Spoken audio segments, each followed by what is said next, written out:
高9 7号囚犯龙三越狱，高度戒备，全面搜查。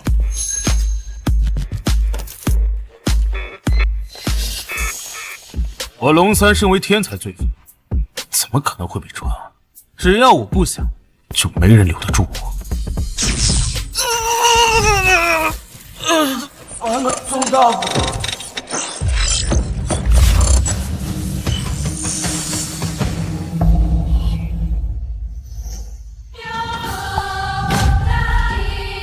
这是哪儿？我怎么变小了？我穿越了！小妹，你没事吧？我让你看着小妹，500个水的功夫，你就让小妹从滑梯上飞下来，万一小妹出事了，你对得起爸妈吗？我错了，大哥。小妹，快让二哥看看，他受伤了没有啊？有你这么看的吗？没事啊。杀人了！我去看看。大哥，我好歹是警校第一，也许能帮到你。我跟你一起去。我堂堂犯罪天才龙三，竟然穿成了6岁小女娃，还掉进了警察窝！老天保佑，千万保重，不能暴露身份。麻烦让一下。什么情况？哎呀，真是！大家冷静，后退，不要踩踏现场。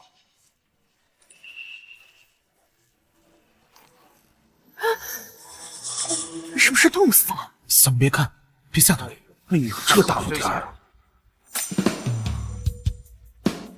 舌子磨损严重，鞋跟脱底，年龄在50岁左右，生活拮据，瞳孔扩散，眼下结膜点状出血。哎，这肯定给冻死了。大哥是冻死了吧？怎么就冻死了？谁的？怎么了？小邓，公园发现尸体，死者身上无明显外伤，死因不明。你带人来封锁现场，再通知江法医。是不是冻死了？如果是命案，按规定我们只有48小时破案时间。警长同志，我知道这老头，他白天会来这附近捡破烂。啊，一把年纪了，没儿没女，这么大冷天还得出来讨生计，怕是活活冻死的。哎呀，这太惨了！冻死的？对，不是冻死的，他是被捂死的。这么粗糙的作案手法，还能骗到人，这分明就是谋杀！这都杀这很吓人呢。小妹，别胡说，耽误了大哥工作，你怎么？没人比我更了解罪犯，不过我还是好好装小孩吧，免得他们怀疑我。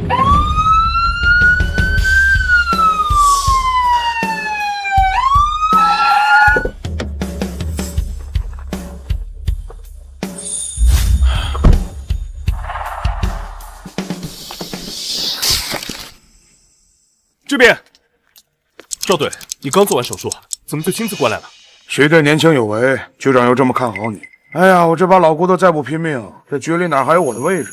行了，你先带人去查查附近监控吧，这几个监控都要。查啥呀？我已经调查过死者身份，刘国栋52岁，靠捡废品为生，是个老好人，从不与人结怨。这明显看就是被冻死的，非要让大家白忙活呀？哪来的塑料袋？比我还能装？死因还没有确定，你怎么能这么武断？是你不会破案，出现场还要带个孩子，你当时闹着玩呢？赶紧把你家熊孩子带走！连案子都看不出来，熊的是你吧？哎，你个小屁孩，你懂什么？我好了，小妹啊，咱不给大哥添麻烦，咱们回家。士可杀不可辱，我有证据能证明这是谋杀。哟，你想这么是啥呀？小妹还会查案？行，你说说。你要让个孩子在这胡说八道，警局不是托儿所。办案讲究的是证据，听一听，又不会有什么损失。人在冻死前，身体里的体温调节中枢和神经失调，反而会觉得燥热，有可能出现反常脱衣现象。再加上死前会肌肉松弛和产生幻觉，部分人会呈现微笑脸。死者2点都不符合，反倒是皮肤出现暗紫色尸斑，脸下结膜点状出血。这都是缺氧才会导致的体征，再加上他嘴上的轻微挫伤，他根本不是冻死的，很可能是被人按住口鼻，活活捂死。这小子说的太对呀，我也觉得死因是这个，可小妹怎么知道？这老头没财没色的，谁会杀他？你还真把小孩的话当真呀？走走走，别胡闹了行吗？又不是柯南，捣什么乱啊？江法医，死者的死亡时间确定了吗？死亡时间在凌晨2点左右，初步判断是被捂住口鼻窒息而死。还真是命啊！你带人去查监控。小妹，你真厉害。不过你怎么会知道这些？哎呀，完了！上辈子我就是太能装了，才会天妒英才，这辈子怎么还是憋不住啊？家里有很多刑侦的书，我偷偷看的。哎呀，我的肚子好饿呀！二哥，我想吃烤鱼。烤鱼？你以前不是从来不吃烤鱼吗？我最近特别想吃鱼，可能要长脑子了吧？好，二哥这就回家给你烤。走。这丫头怎么突然变这么机灵？真是长大了。这道题应该就是选 C。二哥真是个憨憨，怪不得徐宝宝的数学只能考30分。唉。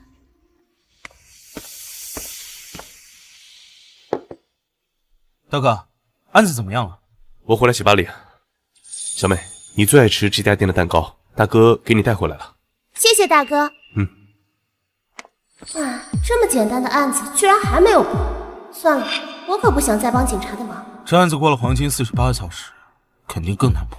难道这世界上又要多出一个 A 级通缉犯？什么 A 级通缉犯？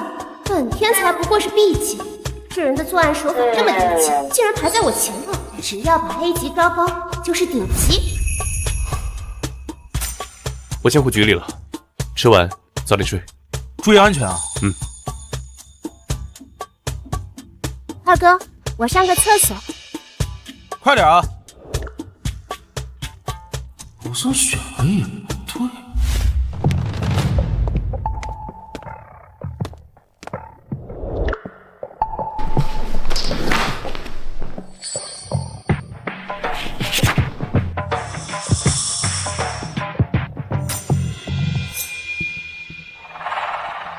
死者死亡时间是凌晨2点，监控没有疑点，公园里人多混杂，现场不可能没有留下痕迹。抓到你了，小妹！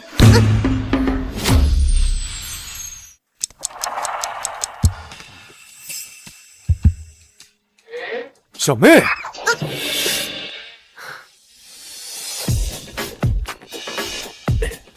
你怎么在这里啊？小飞不是在辅导你作业吗？这些材料是局里所有人的心血，万一弄脏了、弄丢了，会影响破案的。你不能拿来玩，知道吗？哎呀，我没有玩，走，你怎么偷偷跑出来了？还好在你手表上装了定位，急死我了。大意了。小飞，赶紧带小妹回去。我不走，大哥，我找到了凶手留下的脚印。什么？你看。刘长春，走啊！高局要找我们开会。这熊孩子怎么在这儿？这是他该待的地方吗？哼，这么重要的档案，你敢让孩子玩？你疯了！这是我的失职，我会打报告，申请处分。喂，我说大块头，是我想帮忙破案才偷看的，和大哥没关系。你怎么破案？都已经过去30个小时，所有人都在着急上火，你个小屁孩在那捣什么乱？他才6岁，你说他干什么？人命关天，他负得起责吗？拿这么大的案子哄小孩玩，真是一点专业素养都没有，就不配穿这身警服。是，你专业，你把证据都要踩没了。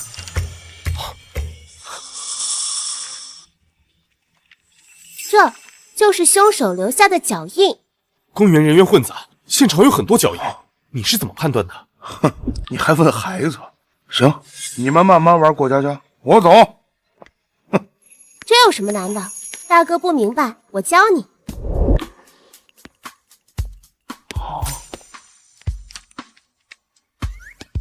听好了，徐大师开课了。死者平时白天才会去公园，可他却在凌晨的公园出事，所以公园不是第一案发现场。凶手是抛尸，他扛着尸体，重量必定加重，脚印会变深，是不是只有这个脚印最深？好像还真是。小妹，你怎么这么厉害？这算什么？我还知道凶手身高170，年龄在40到45。对，这小燕的深浅就算你说对了，年龄还能瞎猜？你这是在胡闹！谁说我是猜的？从一个人的脚印大小、宽窄，套用公式，可以推算出他的身高、体重。这是足迹检验最基本的常识，你不会不知道吧？我当然知道，但你这根本就不是线索。那满大街1米7的中年人多了去了，难不成都是嫌疑人？如果凶手是跛脚，是不是很好找？好，二哥，帮我找一样东西。好。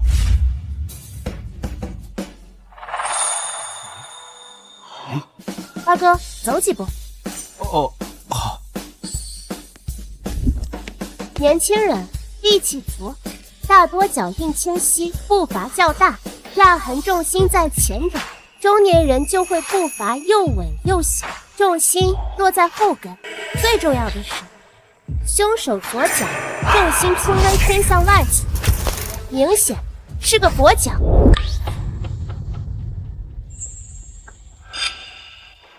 有了这些线索，很快就能锁定嫌疑人了。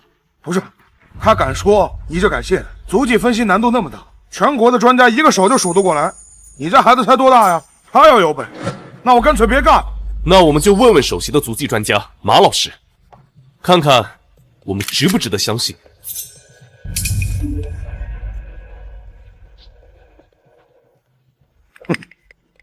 马老师您好，我们这里有一个足迹，想请您看看。是，我们想知道犯罪嫌疑人的体态特征。什么？1米7左右的中年男性，左脚矮于右脚3公分左右，轻微跛脚。他真会查案。赵队刚才说什么来着？啊，大哥，年轻的不？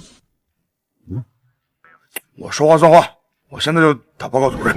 哎，走什么走？你就不能改改你的臭脾气啊？我本来还有一个重大的线索还没说。哎，学生们都走了，我也就不说了。哎，什么线索？从足迹来看，凶手在搬运尸体的时候，脚步不慌不忙。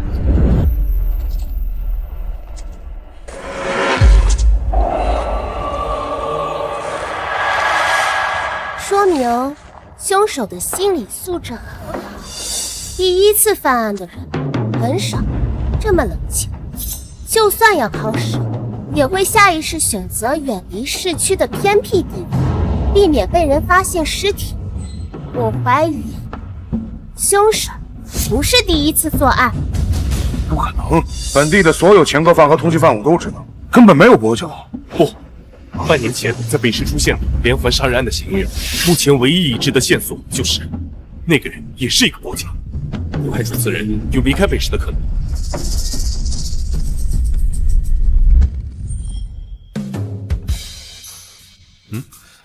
烤鱼来喽！小妹，快吃，多吃点啊！北市最近发生连环杀人事件，凶手在半年内连续杀害7名女童。在警方的大力排查下，近2个月以来并未有人遇害，但凶手仍未落网。你这都是推测，根本没有证据。案子的受害人都是孩子，要真是同一个人，他为什么要杀那个拾荒老人？这受害人的区别是有点大。小妹，你是不是推测错了？如果我是凶手，为什么要杀他？为什么？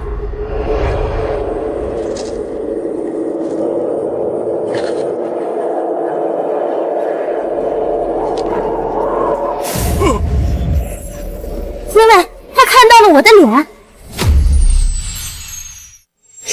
因为他看到了我的脸，他一定是在作案的时候被老人无意间发现，才会灭口。可他为什么要把尸体丢在公园呢？哼，你说的跟你看见一样，越说越玄乎。你以为你是监控啊？犯罪心理画像也是刑侦分支，你不会，是你菜，不代表我不行。我看你是动画片看多了，脑子里边想的什么呀？说谁呢你？小妹帮我们找出犯罪人的足迹，帮了大忙，你有那本事吗？是，我承认他有点能耐，但是连环案就是胡说八道。行了，老赵，不管怎么说，我们现在已经有了嫌疑犯的体征，我们得安排搜捕了。小妹，你立了大功，但是连环案比命案的性质更恶劣，没有证据，大哥不能下定论。我是拿不出什么证据，全凭推测。可是，凶手在北市第2次犯案和第1次间隔2个月的时间，40天后第3次犯案，27天第4次。他作案的间隔越来越短，他忍不住的。大哥，我敢保证，他一定是在下手的时候被撞见了。你还说你没有撒谎？云城最近根本没有命案。再拖下去，真的要出案子了。行了，徐长春，管好你家熊孩子，别让他捣乱。徐队，赵队，徐队，赵队，有孩子家长报案，说是小孩被尾随了，我们怀疑是北市连环杀人犯流窜到云城。什么？孩子怎么样？孩子没事，他当时在杨柳胡同，有个老人大喊了一声，把嫌疑人吓跑。大张想托我们找到那个老人，好好感谢对方。小妹，真棒！我就说我是不会错的。可为什么抛尸地在公园？那里有什么特别的？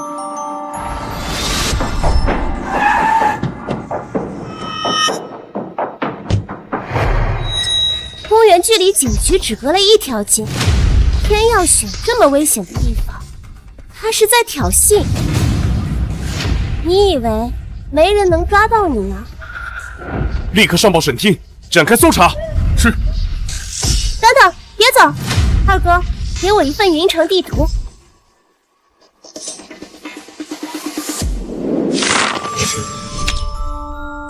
这都什么时候了，还让我们再看你画画？小妹画的一定跟案情有关，再看看。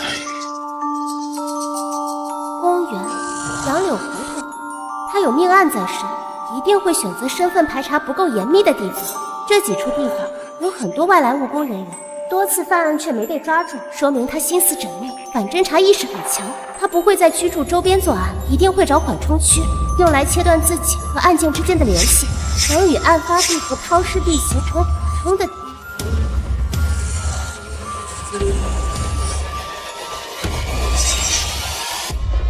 大哥，我找到凶手了，他在这儿。你这小孩随便画个五角星就让我们去搜捕，开什么玩笑？就按小妹说的布置。徐长川，你有病吗？小孩都不懂事儿，你难道不知道一次搜捕需要动用多少人力？要是你去，我不去。既然都要排查，从这里开始，有什么不行？行，要是嫌犯不在这儿，你等着挨处分。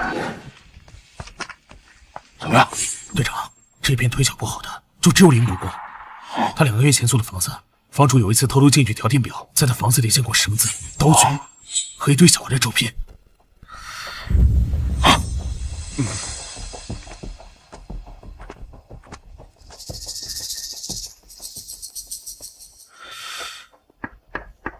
老林，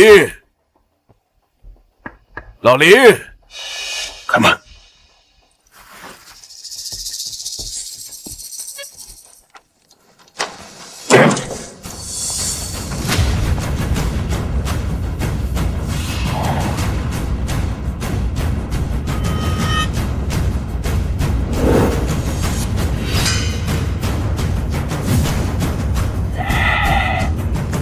畜生！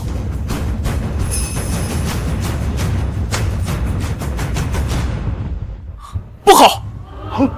嘿！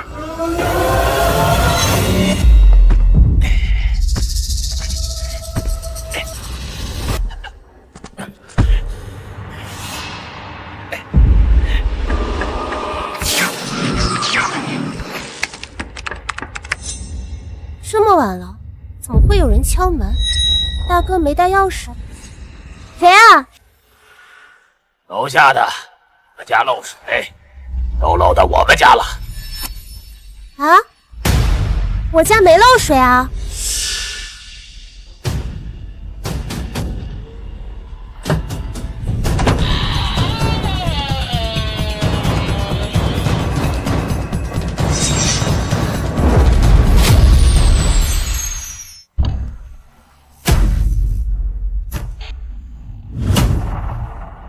友，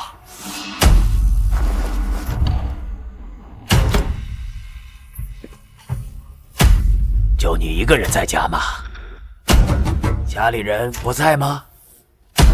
不对，如果他说的是真的，那他刚刚一定是在家，才会发现漏水。脚底沾了泥，裤脚还带着泥点，说明他是从外面过来的。他撒谎。叔叔，我二哥在家，我去叫他。哎，小朋友，撒谎可不是好孩子啊！叔叔知道你大哥二哥呀不在家，叔叔是好人，放心。你要不信的话，你到叔叔家看看漏水的地方就知道了。啊！糟了，冲着我来的。等等，他也是跛脚，难道他就是连环案的凶手？我现在的小身板可揍不过他，只能用这招了。二哥，放开我！放开我！小朋友，长这么快，怎么说瞎话呢？再胡说，叔叔可要生气了啊！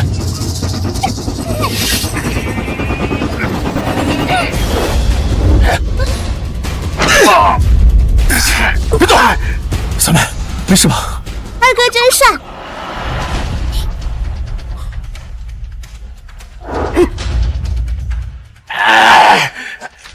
林国光，我们怀疑你与8起命案有关，这是你的逮捕令。林国光，42岁，原籍北市，做过修车工、水管工。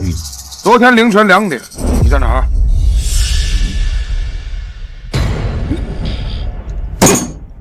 你以为不说话，我们就拿你没办法？抛尸现场有你的脚印，还有你家里的绳子和小孩照片，这些足够让你判刑了。林国光，我告诉你，坦白从宽，抗拒从严。你今天如果好好认罪，法官在判刑的时候会酌情考虑。那什么，两位我饿了，给我弄点吃的吧，没劲儿了。是。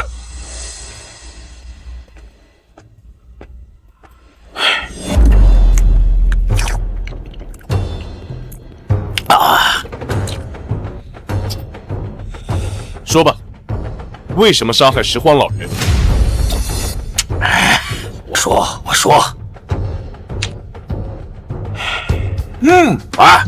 味儿味儿不错啊，这馅儿不错啊，谢谢两位啊。林国光，装傻充愣对你没有好处，我趁早交代。交代什么？你不是有证据吗？还需要我交代？有本事自己找去啊！一个唱红脸，一个唱白脸，在我面前演戏呢啊！告诉你，别以为我啥都不懂啊，我是懂法的。你们有没有证据啊？那公园里人来人往那么多人，有个脚印怎么了？没有凶器，没有口供，你们根本定不了我的罪。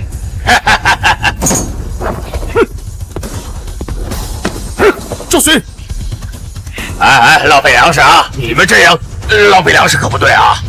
他就这么自信，没留下其他证据，人过留痕，只要他做过，就一定有蛛丝马迹。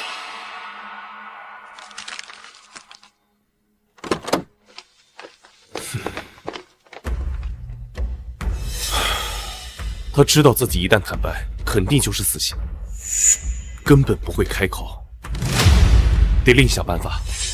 什么办法？他肯定把证据都销毁了。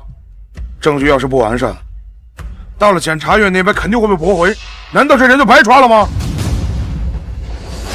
不，凶器还在。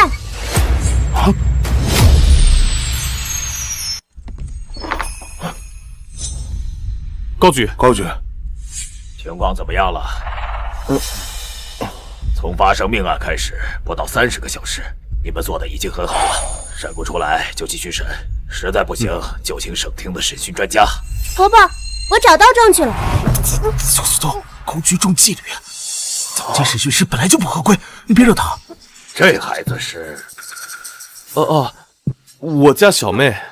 哦，这小女孩上次见她还没有满月，眨眼间长这么大了。你们兄弟俩辛苦了，没事儿可以带她去我家小住。我老婆最喜欢小丫头了。不过警局是办案的地方，我不能再带孩子过来了。高局，这小孩他可不简单呐！嫌疑犯的脚印和活动范围都是他查出来的，现在他还说找到了凶器。胡闹！这案子涉及8条人命，怎么能让孩子掺和进来？高局，别看小妹只是个孩子，但她是有真才实学的，不如就听听她的想法。小妹，你……小徐，你是老刑警了，你怎么能在案子上犯糊涂？不管你家孩子说的是对是错，你都违反规定。你让我怎么打报告？6岁孩子破案吗？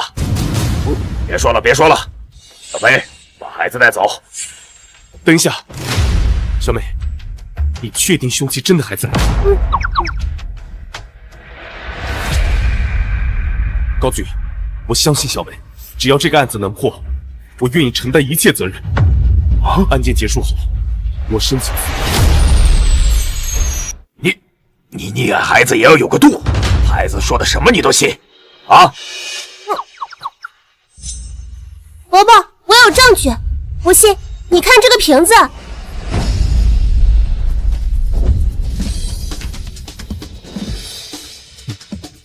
你这丫头还真有本事，是伯伯对小孩有偏见吧？有了证据再指认就会容易一些。去吧。是。哎，怎么都走了？这个警察同志，我渴了，我要告发你们，给我拿水过来，我渴了。伯伯，这人看准了你们好说话，不会被拿捏的。不如让我去，我会让他都说出来的。不行，这不合规矩。不过你数次帮助破案，可以破格让你去旁听审讯。年龄小，偶尔插嘴很正常。姜还是老辣。赶紧来，警察！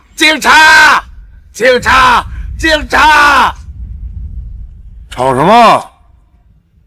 啊！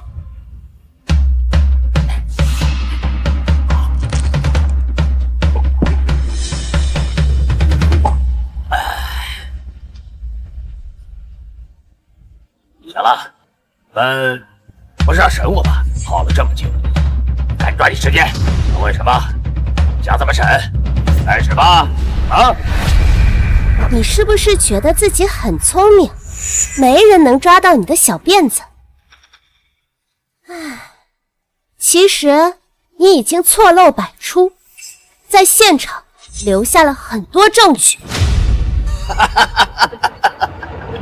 你们干嘛呢？逗我玩呢？找个小孩过来啊！是，我确实喜欢小孩，但是你们不能拿一个小孩来撬开我的嘴啊！啊！你们太瞧不起人了，你们瞧不起我。撬开你的嘴巴很难吗？我只需要10分钟，就能让你亲口说出杀人的过程。哎呦，还10分钟？就凭你，我给你10年。那就看看谁输谁赢了。大哥，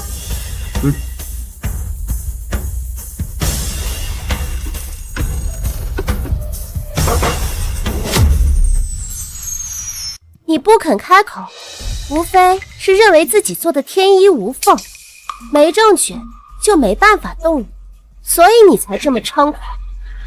作案后将尸体丢到警局对面的公园，还找上了身为警察家属的我。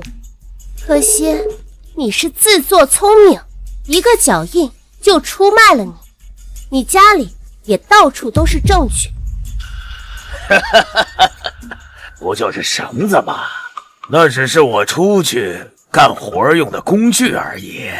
不是绳子，是瓶子。人的习惯很难改变。我观察过，你家里的水壶和保温杯很旧，尤其是保温杯上面的划痕很多，说明你经常外出携带。按照常理，你在外需要买水的可能性很小。那桌上的矿泉水瓶怎么解释？瓶身很新，是近期买的吧？是什么超出了你的计划，让你不得不买水。真是啊，我渴了，我出去买瓶水喝，不很正常。那你是在哪里买的？是杨柳胡同附近，对吗？我不知道，我买水的地方还记那么清吗？我忘了不记。你当然记得，因为水不是重点，瓶子才是。你跟着小孩被拾荒老人看见，当时天很黑，你跑得又快，你确定小孩没有看见你的脸，但你不确定拾荒老人有没有看见你的脸。你为了保密，买了水，用空瓶子做诱饵，杀人灭口。小二，你是不是脑子进水了？这只是你的猜测，这证明不了什么呀！啊，的确，你的反侦查意识很强，把瓶子带回了家，就是避免留下物证。如果被问起，也可以说是在其他店买的，毕竟附近的监控都没有拍下你。不过，有了你的照片，再去案发现场5公里内的超市问一问，你猜超市老板会不会记得？早知道那是死人地方，我就躲远点了。哎，警察同志，你们不会是为了早点结案找我顶罪吧？啊，你们这样还有王法吗？还有王法吗？还有天理吗？你老实点。小妹，就算超市老板记得，你只能作为间接证据，只能作为补充的一环。我知道死者的口鼻里有纤维，你们认为凶器是毛巾一类易销毁的纺织物，但林国光的习惯告诉我，他的作案工具是手套。你对物质的欲望很低，家里只有必需品，衣服和鞋袜都穿了很多年，就连一双发黑的手套都没有了。那你为什么会有一副新手套，还把它洗得格外干净？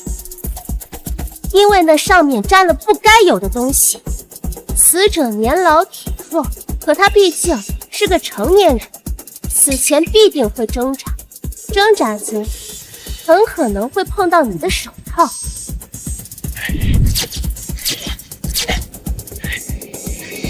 水可以洗掉他的指纹，但棉布纤维里一定还有死者的皮屑，拿它去鉴定就能成为最直接的证据。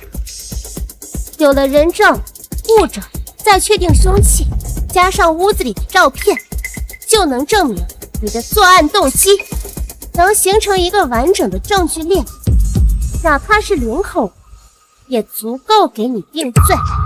你确定还要装下去吗？小东，把林国光手套送去鉴定，下局。林国光，我告诉你，你的负隅顽抗没有意义。我再问你最后一次，人是不是你杀的？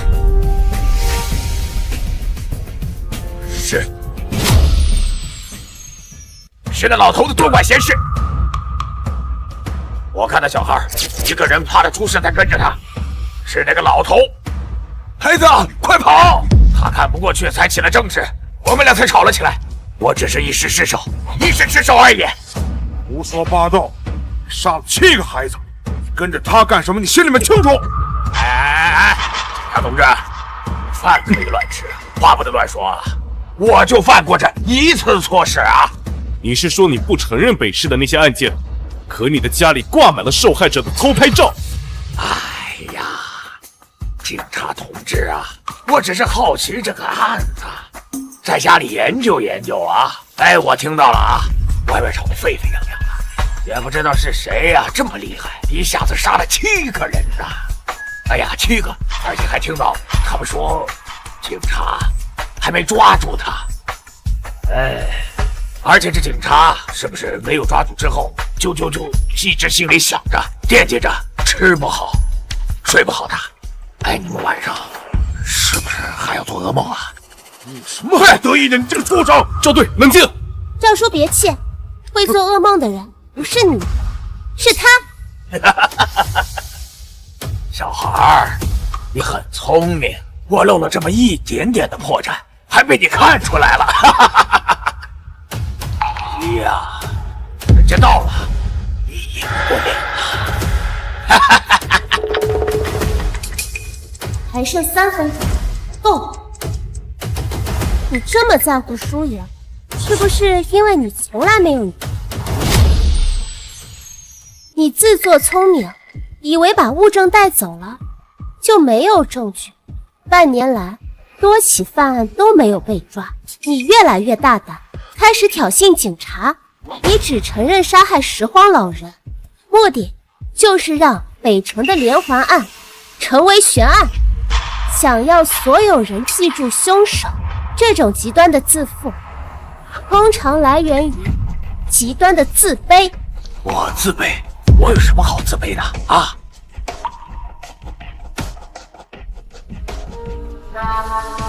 你出生在北市的农村，你爸爸是个酒鬼，还有暴力倾向，邻居都听见过你和你妈挨打的声音。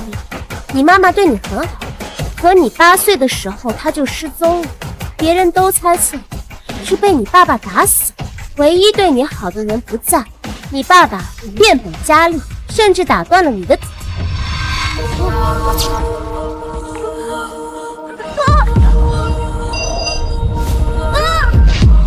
从那之后，本来全校第1的你，成绩一落千丈。你童年不幸，看见其他小孩比你过得好，就心里极度不平衡，所以才对他们下手的。可造成你不幸的元凶是你爸爸，你却根本不敢报复他。你就是个欺软怕硬的懦夫。你猜错了，我根本不在乎我的过去。你不只在乎，还渴望被爱、被关注，不然3年前怎么会找上你爸爸？可惜啊，他压根儿不想要你这个儿子，把你毒打了一顿，赶走了。你还真是一个没人在意的可怜虫。闭嘴！别再说了，别再说了，我只是找他需要钱，我不需要亲情，我一个人活着就够了，我一个人就够了。是吗？那如果我告诉你，你妈妈还活着呢？不可能，你骗我！你骗我！当年因为技术落后，警方没有足够的线索来源，只能判定为失踪。在你被捕前，我们已经联系上了你的母亲。不对，是你们想套我话。我是不会上当的。你不相信，大哥可以让你亲眼看到你。如果你老实交代，我们会联系你的母亲。如果她同意，我们会申请安排你们见面。你说的是真的吗？你不是知道警察是不会骗人的吗？大哥答应你，就一定会做的。林国光，这是你最后的一次机会了。北市连环案是不是你干的？是我做的。我第一次杀害的是一个4岁的孩子，是因为那天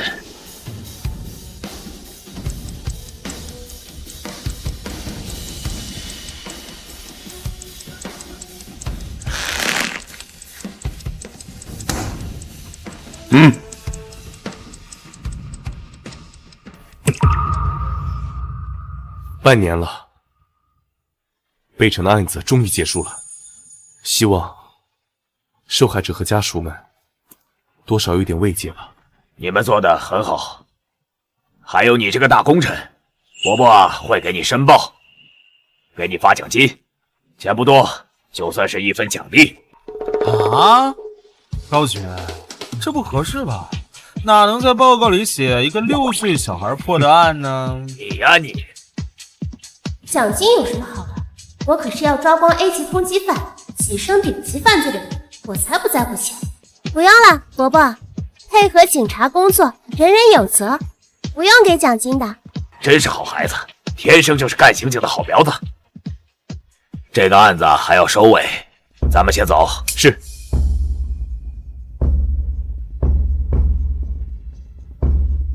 等等，你们答应我的事还没办，怎么能走？我要见我妈，给我见她。你放心，比起你，我更希望你见到你妈妈。什么意思啊？你母亲住在南城，就算她同意，你现在也见不到她。不过，我可以当着你的面给她打个电话。也可以，也可以。喂，谁呀？你好，这里是云城刑警队，请问你是林国光的母亲郑秀文吗？我不是。那请问你认识林国光吗？他犯事儿了吧？那孩子小时候跟他爸一样，生气了就砸东西还打我，真的很害怕。那个警察同志，我儿子不知道这是我得挂了。别挂，妈，别挂呀！不对，她不是我妈，她不是我妈，你们骗我！我猜你妈当年是逃走的，不然你提起她，你爸不会这么气。但这不怪他，他受过家暴的苦。当他发现他的儿子也想做一个施暴者，他必须逃。林国光，你妈妈是唯一在意你的人，是你把她逼走了，以后没有人会再记得你了。你们别走，你们回来！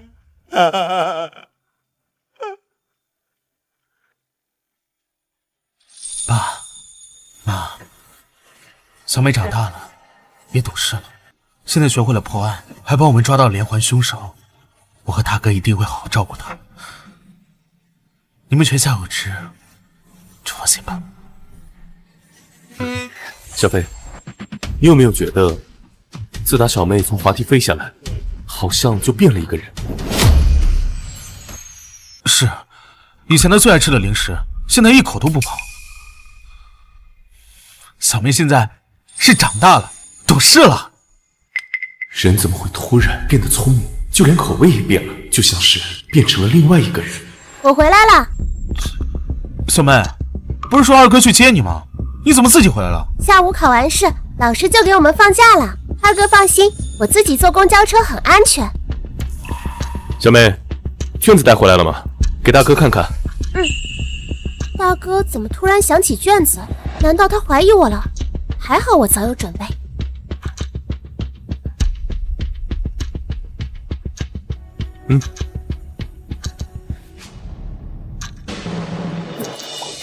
32分，比上次还多了2分。小妹，真棒！看来小妹只是在破案有天赋，是我想多了。喂，小邓。好，我马上过来。又有案情了，不行，我得让大哥带上我。大哥，我可以帮忙的，带着我吧。不行，这次是命案现场，去了会吓到你的。大哥，就带小梅去吧，她和咱俩一样，都是干刑警的。她看尸体和做题一样简单，就带她去吧。好吧。哎呦，杀人了呀！结果。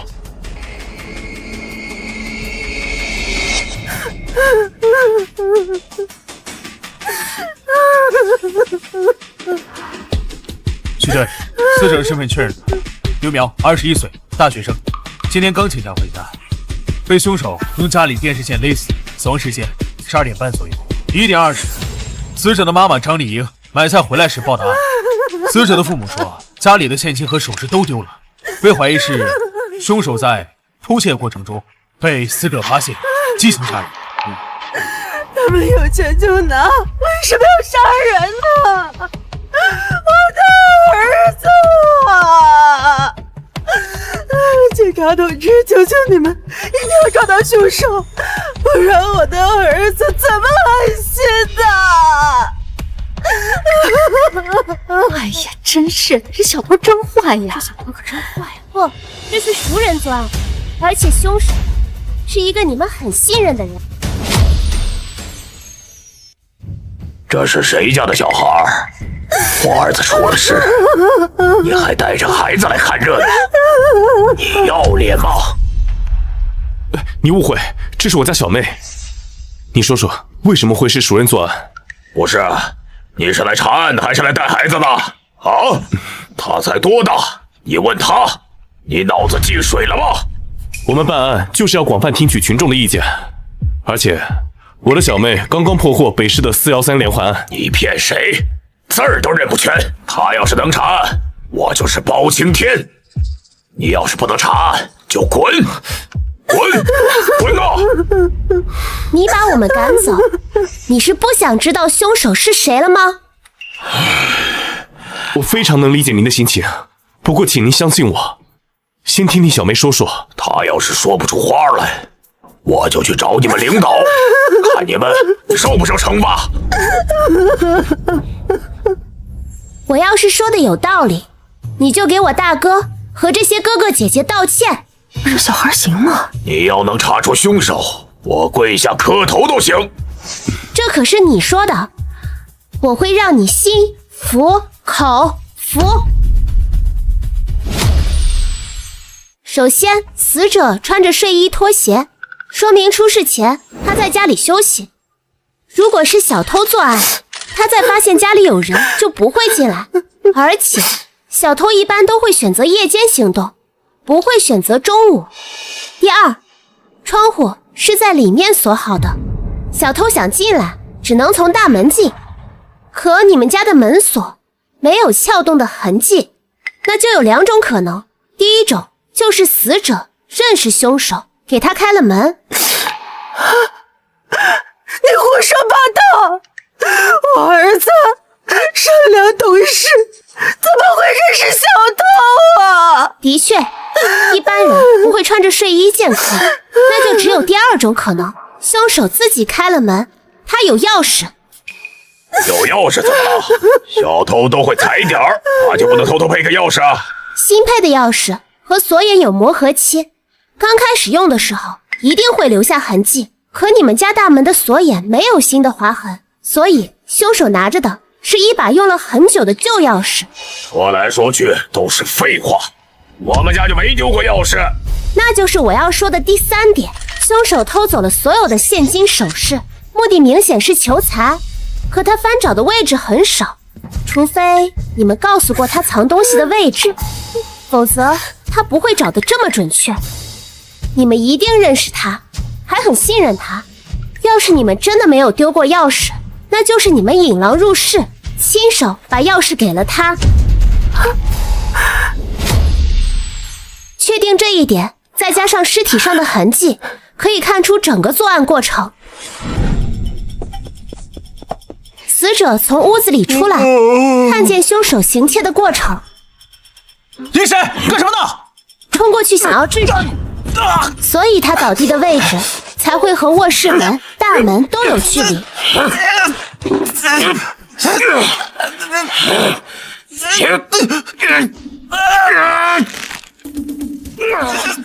凶手是慌乱之下激情杀人，他只想要钱，没有准备凶器，只好临时扯掉你们家的音箱线作案。家里没有第二个陌生人的痕迹，可以确定凶手是单人作案。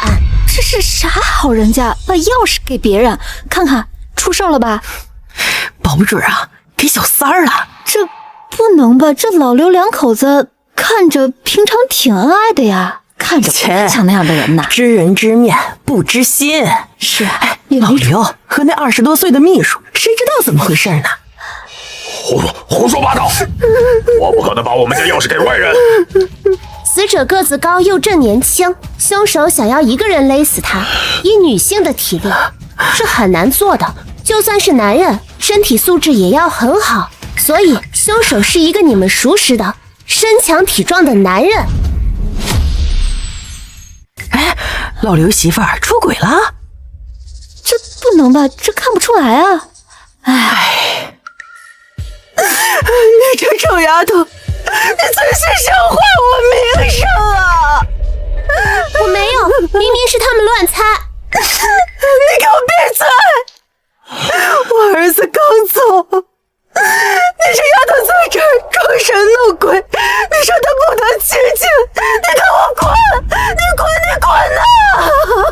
小妹，死者的家属情绪很激动，听大哥，你先回去。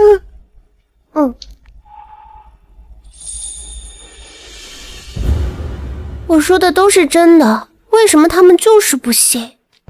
万一被凶手逃走了，找起来可难了。唉，我到底什么时候才能把他们都抓光啊？小妹还不高兴呢？唉，我们排查了死者的关系网，确定了3个嫌疑人，但都排除了，还想着请你帮忙给大哥看看。既然你心情不好，那我就不打扰你了。大哥，二哥刚才给我做了好吃的，我可开心了。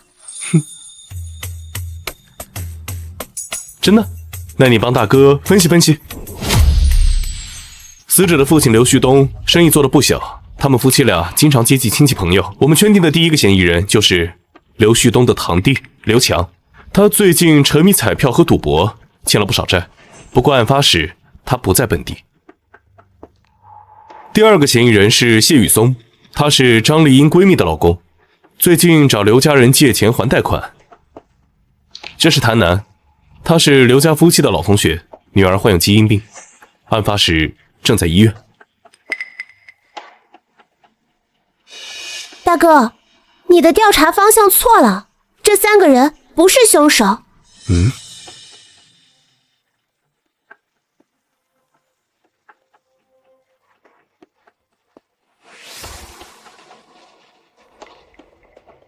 他才是凶手。你确定？他跟刘家夫妻关系并不亲密，而且案发时他也有不在场证明。非常确定。你看这个。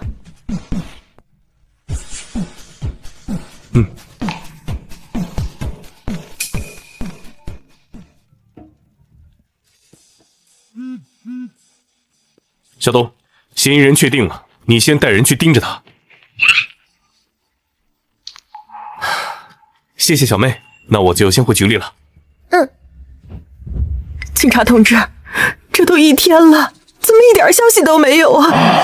我儿子还等着下葬，找不到凶手，他怎么入土为安呢？我知道你们很难受，但是我们有规定，不能够透露，而且这案子也不归我管。死的是我儿子，凭什么不告诉我？你就是查不到，你算什么警察？你先别激动。你可算来了，死者家属都找上门来了。是你，我儿子的案情不能让他管啊！你来查。我们是有纪律的，这种事不可能因为家属的意愿改变。什么不能更改？一个带小孩进入案发现场的人，怎么配当警察？怎么给我儿子讨回公道？你要是做不了主，我就去找你们领导。你走了就等着后悔吧。你这小孩怎么还在这儿？我找到凶手了，怕你们又不相信，特地来做案情分析。老婆，难道你真相信这毛孩子？他才几岁？我就是想知道是谁害死了儿子。这案子并不难，知道是熟人作案，可以通过社交网先做筛选。凶手身体素质很好，这些人当中可以暂时排除掉不具备作案条件的人。案子还没破，还不能向家属透露，这不合规。小妹又不是警察，她哪知道怎么破案？她就是在讲故事。再暂时排除掉不具备作案动机的人，有明确不在场的人，关系不够亲密，不足以拿到钥匙的人，就只剩下6人：刘强、谢宇松、谭楠、马长山、杨通、陈志忠。装的还挺像。什么马长山？我根本就不认识。你分析啥？他是你妻子的熟人，那就算是你们家庭的社交网。怎么可能？我老婆的亲戚朋友没有我不认识的。是吗？你们感情这么好，你妻子怎么会找马长山做情夫呢？你说什么？你血口喷人！我们结婚20年，我从来没有对不起我老公。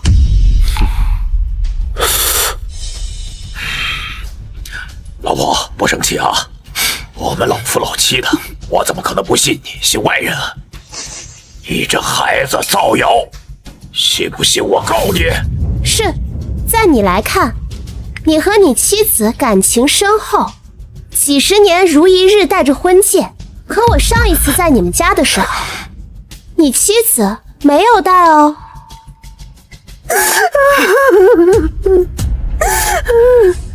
胡说八道！那天我刚买菜回来，想着要做饭，就把戒指摘了。你就凭这一点说我出轨？戒指戴久了，手指上会有戒痕。如果你只是偶尔摘掉，戒痕会和你丈夫的差不多深。可你的戒痕很浅，你一定经常摘掉它。一个人要做什么才会觉得婚戒碍事？那就是去见情人。你还没完没了了是吧？哼，老婆，摘下来看看，让他闭嘴。我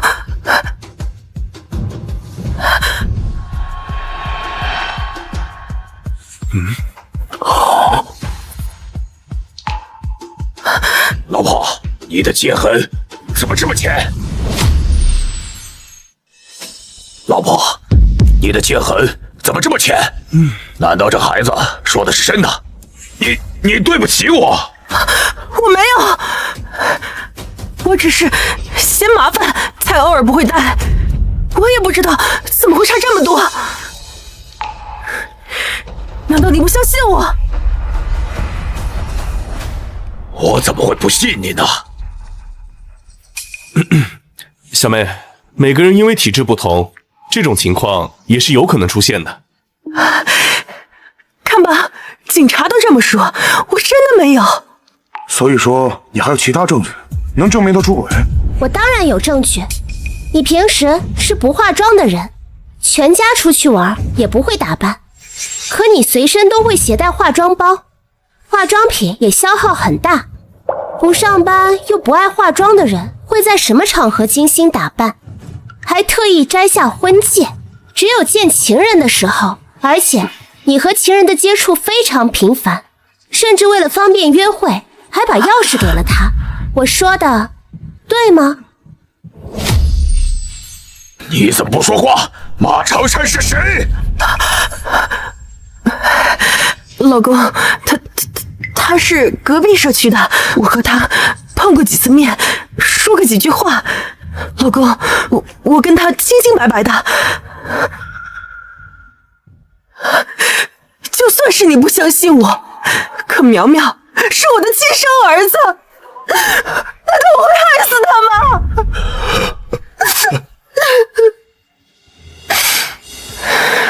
死丫头，三言两语就想挑拨我跟我老公，你做梦！看来你是不见黄河不死心了。如果你和马长山没有关系，你怎么会给他买这么贵的东西？七宝莉皮包、普拉拉格子衫、阿巴尼西装，这些东西都没有出现在你丈夫的衣柜里，却在马长山身上出现。哇，还有 CK 的内裤，你们真的没有关系吗？他身上真的穿的都是这些奢侈品？张丽英，现在马长山有杀害你儿子的重大嫌疑，你还不打算说呀？张丽英，我们的感情你可以不在乎，想过就离婚，可害了我们的儿子呀！我没有，是我对不起你，可我也是人呐，是你做的。一个月你才回家几次啊？我爸妈去世，你都在出差，是马长山送我回的老家。给他钥匙，只是想他能常来陪我。我也不想儿子出事啊！杀他的人不会是马长山，不可能是他。是啊，我刚才想，马长山的住所跟他们家距离不远，走路大概是要半小时左右。园区的进出口也只有一个，这个监控和保安都能证明，案发当天早晨的11点40分，他进去之后就没有再出来了。你怎么没有把他排除在外啊？因为他的不在场证明是假的。你看这个，2个小区距离2公里，正常走路是需要半个小时，可马长山才24岁，他年轻力壮，还有健身的习惯，以他的体力完全可以缩短时间。案发时他说他一个人在家，其实他根本没有人证，所以他的不在场证明并不成立。可他是怎么离开的呢？另外2个出入口都是封死的，外墙也有3米高，徒手是不可能爬过。他会户外攀岩，他家有成套的攀岩工具。为了保护山体，像岩线、钩环和凸轮这种攀岩工具是靠精密设计固定在岩缝里的，事后可以取下来，不留什么痕迹。可园区的墙壁上没有缝隙，如果马长山是翻墙过去的，必定要用岩钉一类破坏墙体的东西。大哥，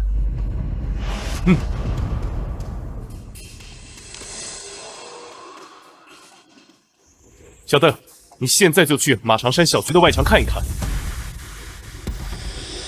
什么？你确定是岩钉？你现在马上抓人，我马上过来。他说他们小区物业的人抱怨过，他们的外墙最近被钉了几个很大的钉子。赵队，后面就辛苦你了。哎，去。老公，对不起，我也没有想到真的会害了儿子。这话你给别人说吧，我们离婚。老公，张丽英，关于马长山的事情，我们需要你配合调查。不可能！我认识他那么久，我给了他那么多钱，怎么可能是他？他不可能偷我的东西！我不知道，马长山在老家买了房子，准备和家里安排的相亲对象结婚。唉，早知如此，何必当初？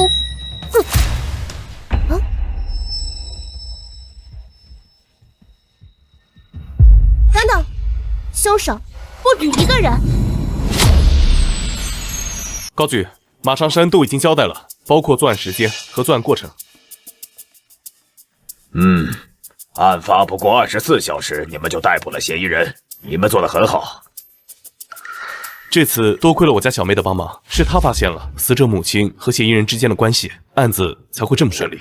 你呀你，不过要不是那女孩跑过来给死者家属上课，咱们还真不好办。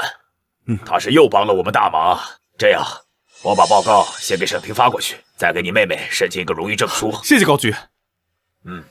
伯伯，不能交报告，案子还没结束。小妹，大哥，我见到尸体的时候，他的尸斑形成的还不够明显，这是在他死后8小时拍下的。尸斑已经稳定，能看出死者右臂内侧发现一道很浅的掐痕，看着像是凶手留下的，可不会是他。现场还有第3人，这是多人作案。这是非同小可，你能确定吗？马长山和死者缠斗的过程中，死死勒住死者，根本不可能放手，是他的帮凶按住了死者的胳膊。马长山如果有帮手的话，那么他应该会死死地按着死者。可这个痕迹为什么会这么浅？我也觉得奇怪啊，如果我是帮凶，我一定会用尽全力，除非死者不再挣扎。人从窒息到昏迷需要10到15秒时间，那么长时间，死者怎么可能会不动？这不合常理。你得拿出确实的证据，否则我只能如实上报。我没有证据，可是我的推断不会错的。高局，请给我们。咱们警察办案是要讲证据的，不然怎么向检察院交代？怎么向老百姓交代？难道我要在调查结果上写你们怀疑还有凶手，请省厅再给几天时间查案？像话吗？这样，我再给你们1个小时时间，你们赶紧去现场，看看有没有新的发现。是。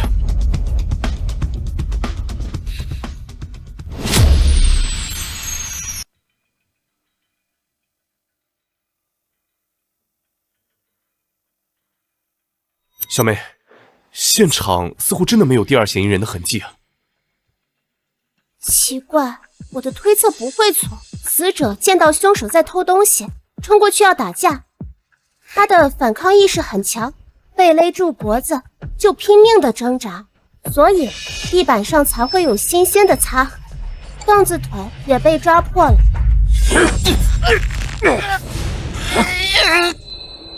是啊。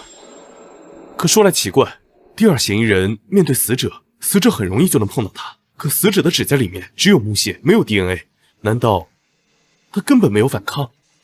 不，排除掉所有错误的选项，剩下的选项就算再不合常理，也是真相。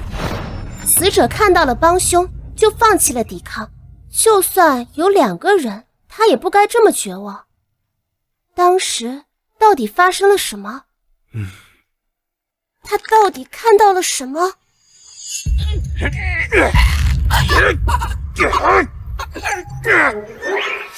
妈妈！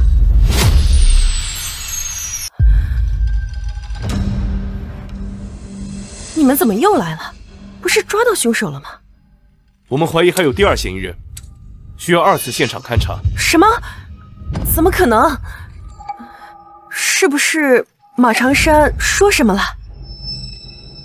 你关心的不应该是帮凶是谁吗？怎么看起来你不想让他交代的样子？我就是想知道真相，所以才问你们的。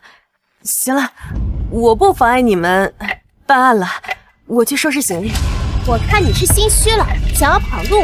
大哥，抓住他，他就是帮凶。我没有，放开我！你胡说，不是我！哎，怎么回事呀？这不是上一次的那个警察吗？哎呀，大家快来评评理啊！这警察说我杀了我儿子，这天底下哪有当妈的害孩子的？他这是要屈打成招啊！这虎毒还不食子呢，这张姐平常对她儿子可好了，你们可要搞清楚状况呀！该不会是破不了案就随便抓人吧？啊，对，我就说了这小孩几句，他就记恨在心，要把我抓进去，给这孩子出气，我冤枉啊！把手机放下！不放，我这可是全国直播，人们都看着你呢。来，大伙儿，快来快来，都看看啊！警察欺负人了！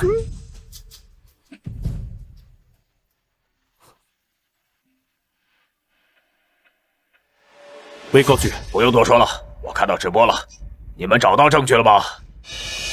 我可以共情死者，从他的角度来推测事件的过程，可这不能算证据。还没有。那你们就立刻回来，这是命令。我。你以为利用别人的同情心就能为自己脱罪？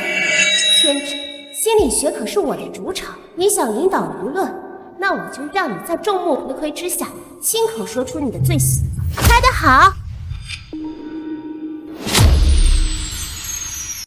你杀了你亲生儿子，就该让所有人看清楚你的脸。你血口喷人！你们敢污蔑，我要告你们！污蔑？那我问你，你每天中午都要打，下午3、4点左右才会去买菜。案发当天，你和牌友吵架，所以提前回家。可为什么买菜的时间也提前了？那又怎么样啊？你那难得回来，他饿了，我买菜做饭还犯法吗？可你那天买的是芹菜，你丈夫说过，死者从不吃芹菜。12点10分，你出发去菜场，刘苗也在那个时间遇害，可你根本不是1点钟回到家才发现他的尸体，而是你杀害他之后，故意借用时间差来伪造不在场证明。可惜你杀人后心不在焉，甚至忘了死者不吃青菜，随便买了点东西，反倒成了你最大的漏洞。我没有。你们警察办案不是要讲证据吗？你们有证据，早把我带走了。你就是在造谣。是呀，张姐平常对她儿子可好了，封口白牙，你们可不能乱抓人呐。哎呀，这种人就不配当警察，网友们都来举报他呀。张丽英，你以为大哥放了你，你就能回到以前的好日子吗？你背叛自己的丈夫，出了轨。你们离婚后20几年没上过班的你，连生活都是问题，你只能变回从前那个从乡下来到城里打工的纺织厂小妹。出轨？不是的，我就是一时糊涂。死丫头，你懂什么？和我老公就是感情不和，你别乱说话。不，刘旭都很爱你，反倒是你的前夫年轻帅气，你以为他爱你，其实他爱的是你的钱。你现在连钱都没有了，你说还有男人会心疼你吗？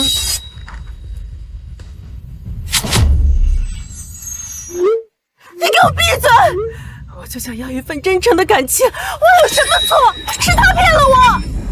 是你有眼无珠，对不够了解的人带有滤镜，还把他想得格外好，以此来满足对爱情的幻想。可当熟悉以后，你发现滤镜破了，就开始嫌弃枕边人，直到他对你失望，离开你。我猜20年前你也迷恋过刘旭东吧？你这样的人就不配被爱。我没有，你闭嘴啊！爱不是男女才有的，亲情也是爱。如果刘苗还活着，就算你离婚，他还是会照顾你这个妈妈，因为他是世界上最心疼你的人。对了，你知道他为什么突然间请假回家吗？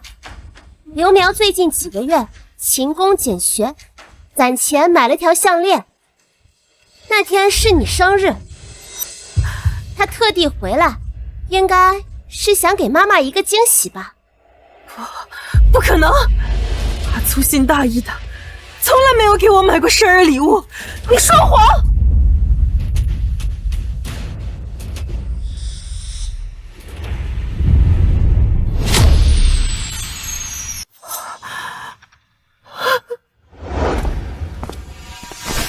妈，你帮我看看这几款项链哪个好看？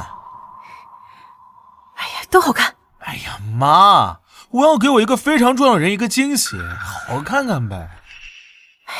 就这个。好嘞。哦，你是谁？干什么的？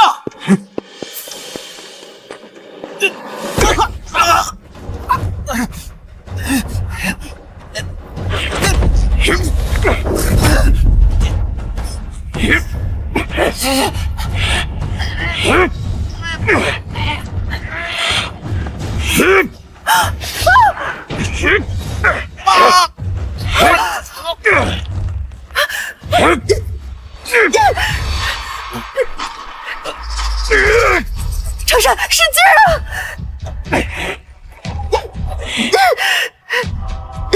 使劲啊！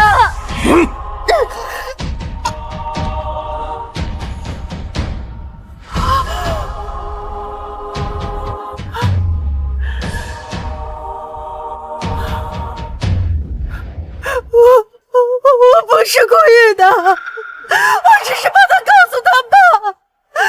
我看见他断气了，我就后悔了。苗苗，妈后悔了，是妈对不起你啊，苗苗。天哪，真的是他杀的？那可是他亲儿子呀，他怎么能下得去手啊？哎呀，是我杀的！你们把我枪毙了吧，让我去陪我儿子！你怎么知道刘苗还想见你这个妈妈？不会的，我儿子不会不要我的，不会的，不会的。这些话不会的，留着跟法官说。不会的。张丽英，你因涉嫌杀害刘苗，被依法逮捕。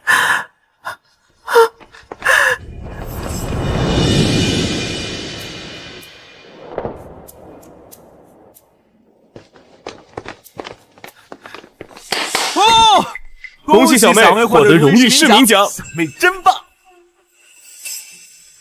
高局说你是天生当刑警的苗子，要好好培养，让你有空就去警局熟悉熟悉环境。好，我帮过警察这么多忙，当然是好市民。不，我可是要当顶级罪犯的人，这有什么好骄傲的？小妹，这是二哥给你的奖励。小妹，这是二哥给你的奖励，你看，喜不喜欢？二哥真是个幼稚鬼，谁家罪犯喜欢小猪佩奇啊？谢谢二哥，我也有礼物送给二哥。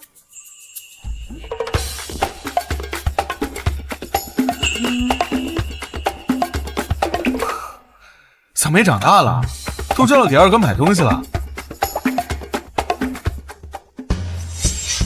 不过，为什么是二哈呀？好了，快去洗手吃饭吧。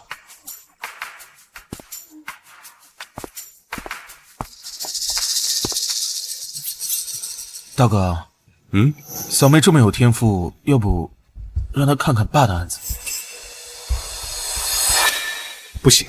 为什么呀？当年爸追抢劫犯失足落水，爸当了20年的刑警，怎么可能会犯这种低级错误？爸的死肯定和陈野有关系，陈野被定了抢劫罪，是被判了6年。我知道你放不下，可当时的调查结果很清楚，抢劫犯没有作案时间，爸的死和他没关系。哥，你也是老刑警了，这话你信吗？这话你信吗？就算和陈野没有关系，那肯定也和他同伙有关。这些年我一直暗中调查，我也怀疑他有同伙，可这群人连警察都不怕，万一他们对你动手，我该怎么和爸妈交代？爸死了，明天陈野就出狱，以后他还是能吃好喝好，可我不甘心。大哥，当年这个案子你没有查出来，不如就让小妹试试看。这件事以后不准再提，不许让小妹知道。还有，你关心她出狱做什么？我警告你，你将来是要加入警察队伍的，别给自己惹麻烦。知道了。原来徐家老爹的案子有疑点，大哥二哥这么照顾我，不如帮帮他们。大哥二哥，我想查爸爸的案子。不行，我怀疑对方有同伙，对方心思缜密，万一他们对你们下手，我有你们保护我，怎么会出事？放心吧，只要是谋杀，我都能找出凶手。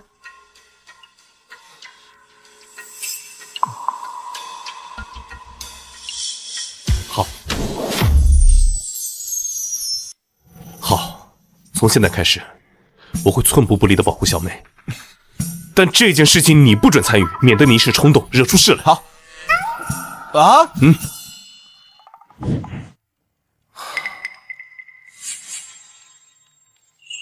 小妹，你看，6年前，陈野在街上抢了一个女孩的包，爸当时路过附近，听到声音就追了过去。站住！站住！警察！监控显示，他从公园的正门跑进去，很快就从后门逃出来。爸爸追了进去，隔天才有人发现他溺死在湖里。尸检报告显示，爸爸是生前入水，他是刑警，陈野想要制服他，要花不少力气。从监控来看，陈野的确没有作案时间，所以我才怀疑他有同伙。就算不是他亲自动手，也有人可以帮忙行凶。可是现场没有别的痕迹，只从一块河边的石头上提取到了爸的脚印，所以这才判定为失足落水。可是我不相信爸会在抓捕的过程当中会这么疏忽。的确太巧了，一定有什么东西是我没有注意到的。大哥，我找到了，陈野确实有同伙。陈野确实有同伙，真的吗？陈野说他是一时兴起随便抢了个人，想看看对方的反应，说明他是个冲动又傲慢的人，不会做周密的计划。可是他在用刀威胁受害人时，说他只想要钱，给对方构建心理上的安全感，这就不是他能做出来的事。还有受害者的反抗让他感受到挑衅，他气愤之下想要行凶，却硬生生地停了下来，这完全不符合他的行为逻辑。大哥，有人教过陈爷怎么抢劫。还有，你看这个。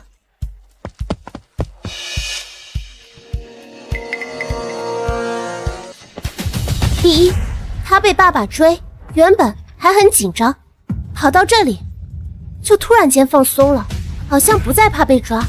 第二，现场被处理得这么干净，他又没有作案时间，结合以上几点，可以确定有人在公园等着接应他，杀了爸爸的人就是他。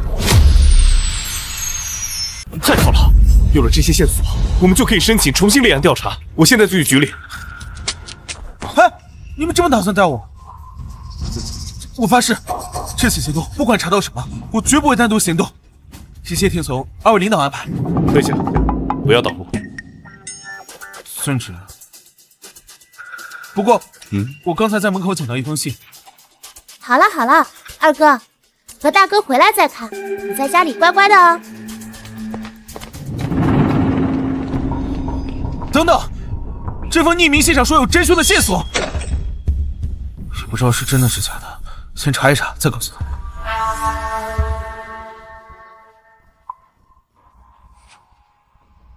去8街35号。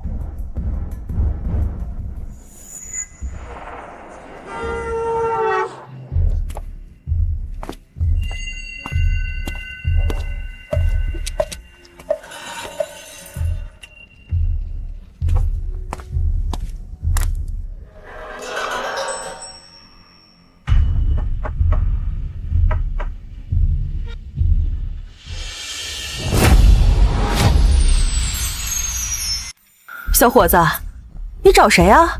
哦，我是找我朋友的，不过他好像不在。你是他的邻居吗？你是小陈的朋友啊，怪不得一直敲门，我还以为出啥事儿了呢。小陈？是啊，这房子是陈野他哥给他买的，空了好多年。你不是来找他的吗？这是陈野的房子，这些人说的凶手就是他。你们要重启老徐的案子？我在公园的监控里和受害者的口供里发现线索了。这个，还有这个，都能证明陈野有同伙。这些疑点的确可以作为重启案件的条件。好，我立刻向上级申请成立专案组。当年陈野咬死不肯承认，有证据就会有突破口。你立刻带人去盯着他，不能让他跑了。是。高局，有案子了，陈野死了。啊！死亡时间大概是早上9点，死因是因为被钝器打击头部，导致颅内出血。凶手足足打了他18次，屋内没有被翻找的痕迹，大量现金和股票都没有丢失。凶手不是为财，初步判断是仇杀。这么多血迹，居然没能留下指纹和脚印，说明凶手的反侦查意识很强。陈野是一个人住，这里却有2个杯子，还有余温。陈野刚招待过凶手，亲手给他开了门，可他们关系并不好，不然陈野不会只泡1杯茶。不对呀，他们关系不好，怎么会让他进屋呢？说明陈野瞧不起对方，觉得对方没胆子杀他。徐队、赵队，死者邻居说他见到了嫌疑人。这小陈死了！哎呀，我就觉得那人不对劲儿，还说是来找朋友，结果连这房子住的是谁都不知道。你能形容一下这个人的外貌吗？他长得斯斯文文的，还挺帅。哦对，他还戴了个狗链子。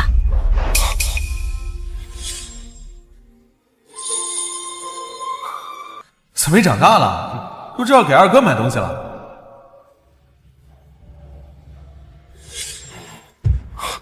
您说的这个人是他吗？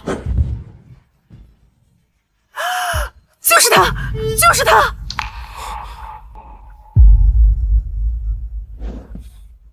你好，请到这边做一下笔录。您好，您拨打的电话已关机。大哥，二哥不可能是凶手，他不会做这种事。现在最要紧的就是赶紧把他找出来。二哥不会杀人的。小野，我的儿子，徐队、赵队，我没拦住他。陈江，那是你弟弟啊，小野。妈，你冷静点，警方还在调查，我们不能添乱。我怎么冷静？我儿子死了呀！他被打成那个样子，该有多疼啊！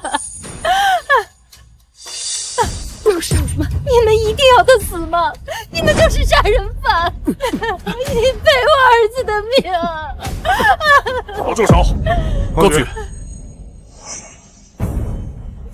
你是他们领导，是吧？他弟弟杀了我儿子，你们怎么还不把他抓起来？伯伯，现场没有留下直接的证据指向二哥，他不是凶手。妈，徐队、高局，我妈是心急才这样说的。我相信警方一定会抓到凶手，给阿野一个公道。他不是那个小杂种又是谁？6年前他见到我儿子就要动手，像他这样的暴躁狂就该死！别吵了，目前徐小飞是唯一的嫌疑人，我们会对他进行传唤。高局，小徐，这案子你不能再管了，你暂时先休息一段时间吧。糟了，抓不到嫌疑人，二哥有可能被定为畏罪潜逃。二哥，你到底在哪儿？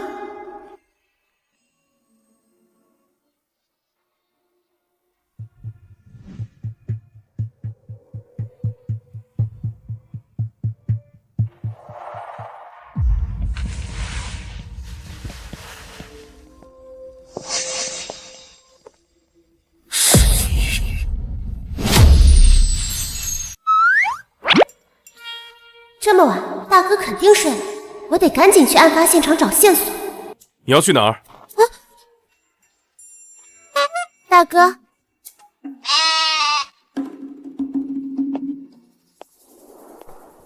你是不是要去陈烨家？徐宝宝，你知不知道私自去现场是违法的？况且凶手通常是会回到现场，万一你遇到怎么办？可是我想帮二哥。我和你一样想帮他，可有些事情我们不能做。你担心你二哥，就不怕我担心你吗？听话，这案子大哥会想办法。大哥去不了警局，就看不到卷宗，能有什么办法？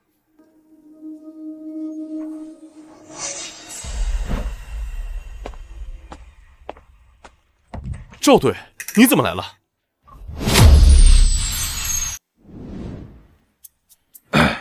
别误会啊，我不是来帮忙的，我就是有些不明白的地方，找你们分析一下陈野的案子。我们排查了陈野的所有关系网，发现他这人挺讨人嫌的，也得罪了不少人，不过也不是什么深仇大恨，在凶案现场也没有找到任何关于凶手的痕迹。现场那么多血迹，凶手就没留下足迹指纹？世界上没有完美的犯罪，只要凶手来过，就一定会留下痕迹，我一定找得到。奇怪，这里怎么少了一件衣服？挂烫机是插着电的，说明陈野死前熨过衣服，可衣挂上什么都没有。一般熨烫的都是外衣和衬衫，可陈野穿的是卫衣，不需要熨。衣服不会凭空消失，现场有大量的喷溅血迹，凶手身上一定也有。他为了保险，很可能换上了陈野的衣服离开。可陈野的衣帽间足足有40条，难道我们要一件一件去查丢的是哪件衣服？就算查到了，这凶手也不能再穿上它招摇过市。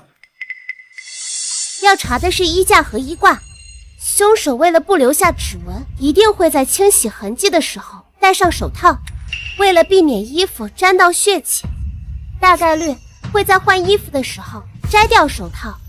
一般犯罪者都会在最后一刻松懈，也许他会在这2点留下指纹。我现在就问问江法医。喂，老江，你在案发现场有提取到那枚指纹吗？对，衣挂上了。行，那你比对一下那枚指纹，我等你消息。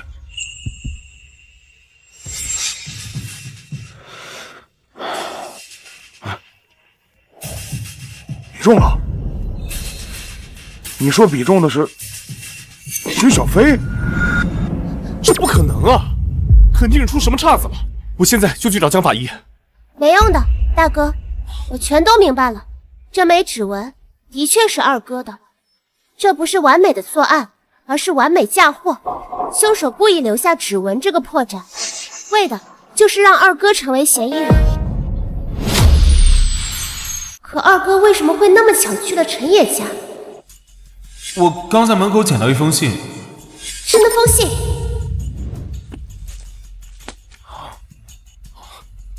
果然，大哥，凶手的目标不止陈野，还有二哥。你的意思是，这是一场针对小飞的栽赃？对，这个人了解陈野，也了解二哥，所以一开始的方向就是错的。凶手是和他们俩都有交集的人。首先要怀疑的是，你赔我儿子的命啊！高兰芝和陈江，但以高兰芝的体力，很难造成这么大的伤害，所以嫌疑最大的是陈江。这不对啊！陈江他们兄弟俩感情一向很好，陈江在一家化工厂做技术总监，对他弟弟也是有求必应。他几百万的年薪有一半是花在陈野身上，他怎么会杀陈野呢？也许不是他愿意给弟弟花钱，而是妈妈偏爱小儿子，要求他这么做的呢？小野，我的儿子。高兰芝叫陈野儿子，叫陈江名字，他的偏心很明显。在不公平的环境下，就算性格再好的人，也会产生比较心理。陈江不可能和陈野感情很要好。可陈江和他妈妈住在半山的别墅，案发当晚他很早就休息了，高兰芝也可以证明。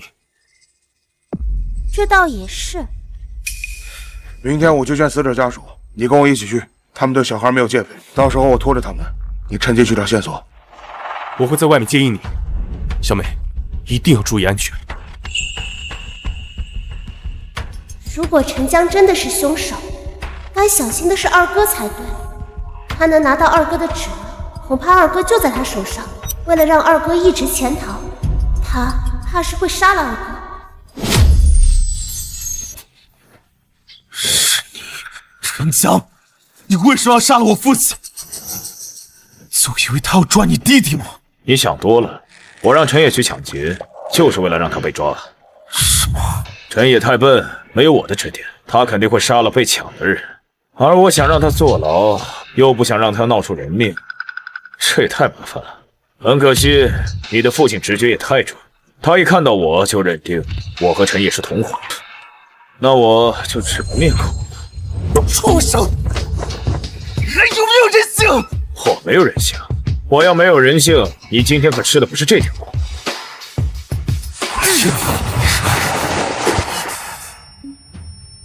干了什么？打晕你的时候动了点手脚，学了这么多年化学，现在讲给你也是半话你也听不懂。疼不了多久，很快我亲自送你上路。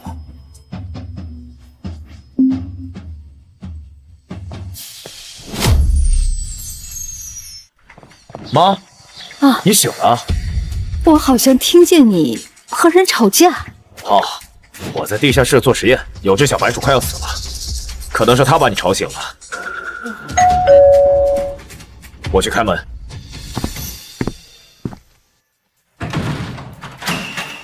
陈江，关于陈野的案子，我们有些问题要问你。又是你个丧门星，我们家不欢迎你，你给我滚！妈，我们有义务配合警方工作。再说了，你不想查到凶手，让阿爷走得安心吗？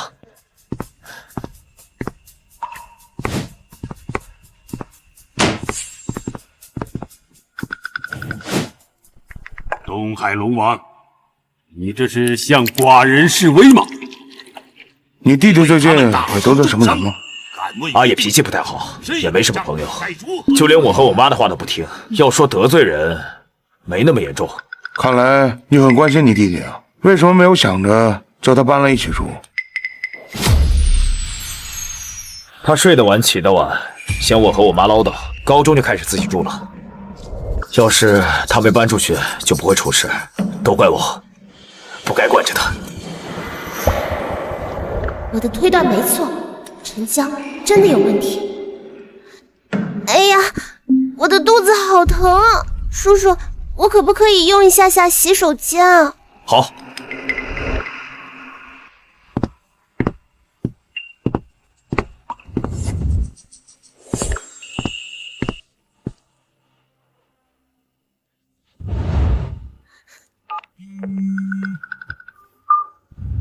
喂，大哥，陈江的好脾气都是装出来的，他有很严重的心理疾病。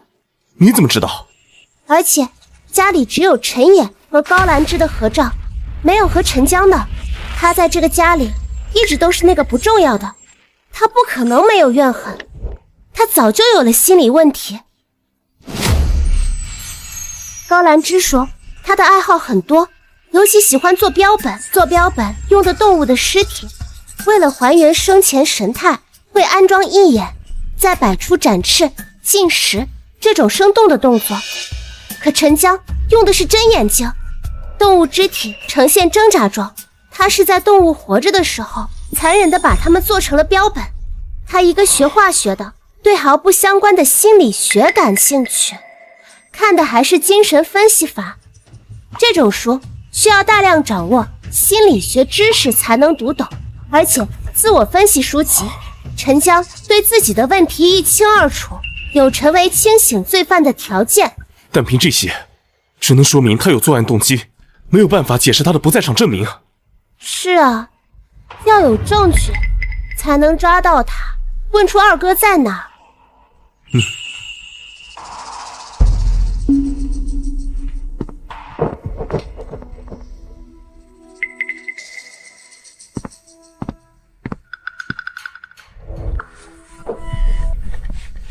这里有地下室。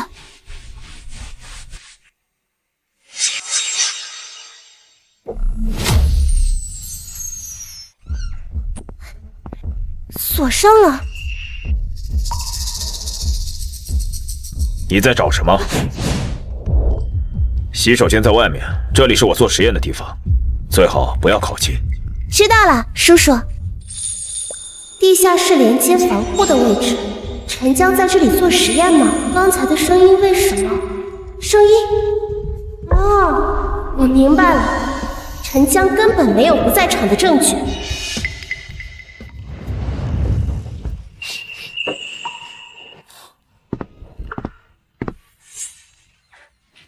这孩子去半天了，怎么还没回来啊？这水也喝了，话也问了，还不走，等着吃饭呢。不能走，我找到凶手了。你们不想知道他是谁吗？你还有脸说呀？你们一家子杀人犯，早晚会被抓起来的。妈，不好意思啊。陈江没有留下确凿的证据，只有一个办法能让他定罪，那就是让他亲口承认他在意家人的关注，高兰芝就是他的突破口。陈江，高兰芝对你漠不关心，当晚你说你不舒服就要睡了，他根本就没有去看过你，对吗？你的房间在2楼，窗户没有护栏，很容易就能爬下去。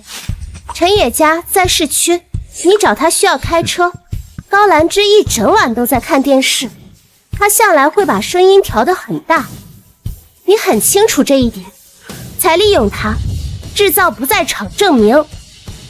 陈江，是你杀了陈野吧？死丫头，满嘴鬼话！他们是亲兄弟，怎么可能害他？就因为是兄弟，陈江才会杀害陈野，因为你偏心。都是我的孩子，我会偏心？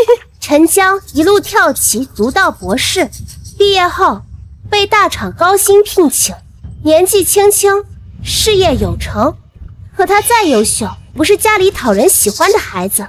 这里是他家，却摆满了陈野的照片和你为他准备的东西。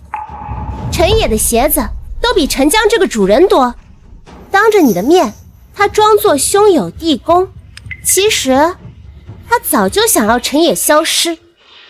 这就是6年前他诱导陈野去抢劫的理由。你放屁！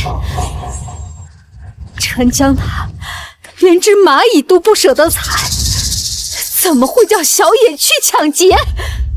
陈江他说的都不是真的，对不对？我怎么能做那种事？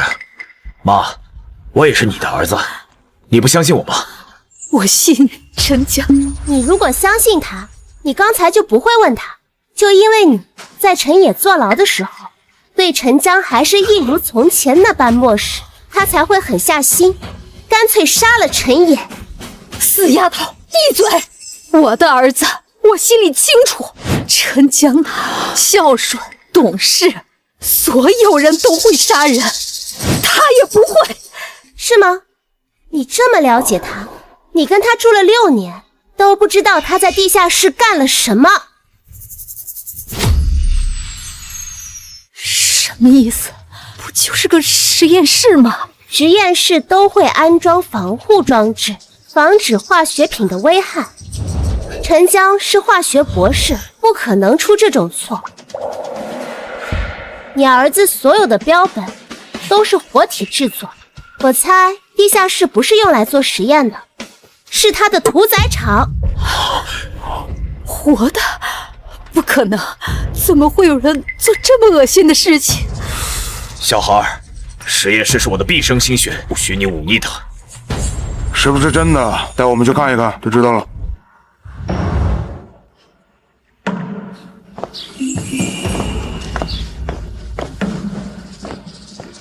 你们也看到了，这里就是实验室。石丫头，这怎么回事？陈江的癖好见不得光，他一定会准备一个专门处理标本的地方。干什么？我的推测不会错，就算你处理的再好，留下的痕迹也不会消失。只要用调制出的卢米诺试剂，就算屋子里的血迹被清洗过了，用了它也能纤毫毕现。这是好事儿，能彻底洗脱你的嫌疑，急什么？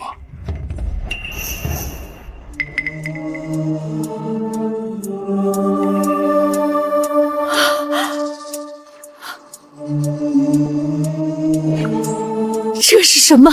卢米诺与血液中的铁发生反应就会发光。陈江，你的实验室里怎么这么多血？我平时做实验会用到小白鼠，有血迹也很正常。正常？这里到处都是喷溅型血迹，怎么可能是几只小白鼠能留下的？你到底杀了多少活物？原来真的是你！小野告诉我，他的猫被你弄死，我还不信是你干的。是我又怎么样？畜生！我是人，我怎么生你这么个怪物？怪物？我是怪物？那也是你养的。我跳级读博，你没有夸过我一句。陈野呢？说你气色好，你就说他贴心。我赚钱养家，你认为我理所应当？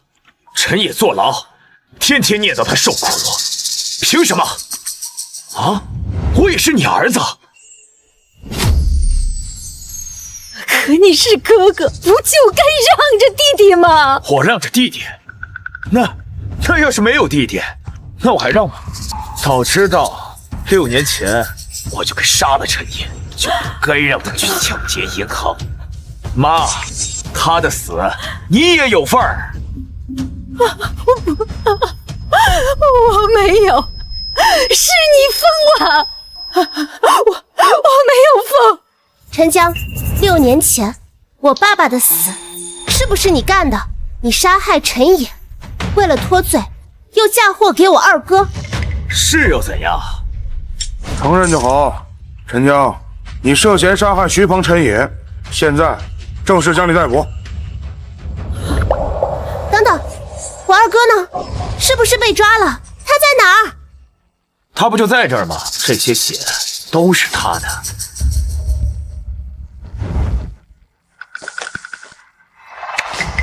走，快点！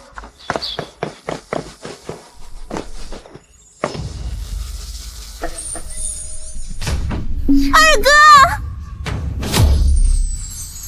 小飞，小飞，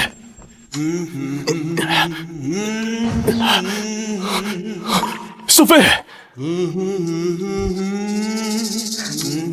对不起，大哥不是一个称职的大哥。二哥，你答应我，给我做一辈子的烤鱼，你说话不算数。我以后天天背着小猪佩奇的包包，再也不嫌他幼稚了。二哥，小飞，那混蛋捅了我一刀，以为我死透了，就把我随便的丢在这儿。